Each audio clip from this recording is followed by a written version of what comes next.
minutes. Well, Tony comes from one of the great and very unlikely origin stories in American golf history. You know, his father, Tony Finau, born in the Polynesian Islands, he's Tongan. He came to Los Angeles and as a 12-year-old started playing basketball in Inglewood with guys like Byron Scott. He was really good. So he's an athlete himself. Then after he had a family, they moved to Utah, Salt Lake City. I thought he'd get his boys into something more long-lasting and chose golf along with his wife. And Gipper, actually, Tony's younger brother, was actually the phenom.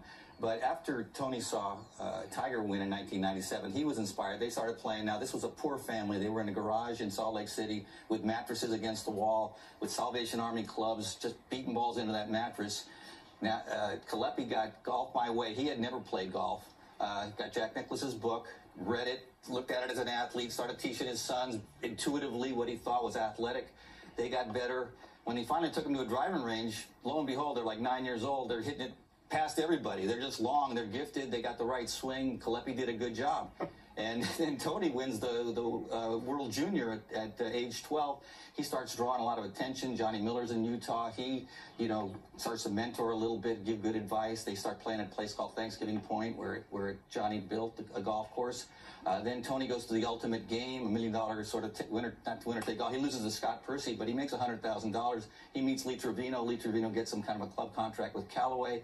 And, it's just this incredibly unlikely story. Kalepi's just watching, and, and he's in awe of what he's seeing now. He did have an interesting quote. I talked to him yesterday. He said, Tony's not quite the natural athlete that Gipper is. What he's really got is a great temperament for the game. As a kid, he was very obedient, doing whatever I asked him to do. We had 3 rules. Listen, be serious, never quit. Tony followed all those rules. Tony says is very driven, but very relaxed. That's his gift. It's such an awesome background in his story. Jaime, I love the tale that gets this man to this biggest spotlight in golf here today, Paul. He's actually, after last year when he twisted his ankle in the par 3 and then played and posted 68 or whatever he shot the first day, 69, I said, this is going to be my favorite player on tour. I love Bryson because he's on an island. He does it all his way. And I really like Tony Finau. Great attitude and demeanor is what it takes to win at Augusta.